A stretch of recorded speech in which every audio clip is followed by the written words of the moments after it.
Good evening and welcome to the final brief of the day. You're here with me, Sandro Satyajit.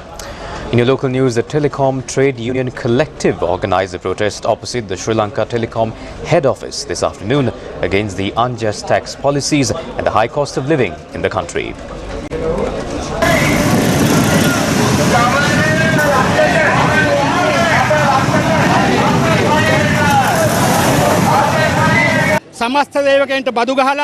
All workers have been taxed. They invited people and celebrated an Independence Day at Golface by spending millions of our money. We would like to tell Ranil Wickremesinghe to stop these acts with thieves.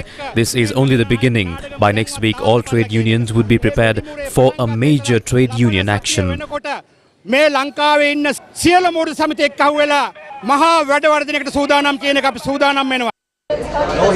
Meanwhile, in news overseas, President Volodymyr Zelensky addressed the European Parliament ahead of a special meeting with EU leaders.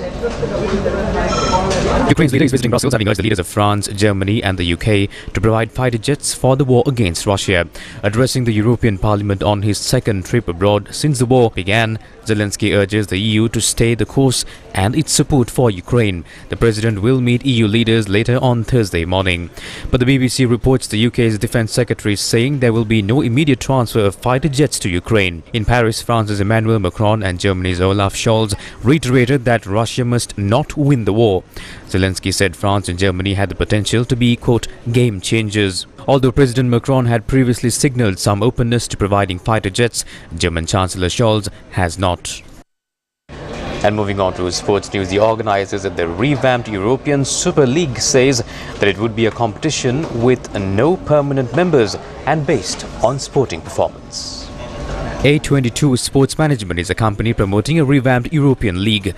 The chief executive of the company says that a new-look European Super League would be a competition with no permanent members and based on sporting performance. The company backed a 12-club ESL proposal in 2021 that failed to materialize after protests against it.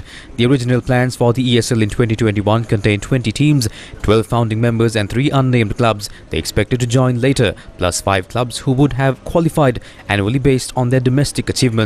Arsenal, Chelsea, Liverpool, Manchester City, Manchester United and Tottenham backed out of the project within 48 hours following widespread condemnation.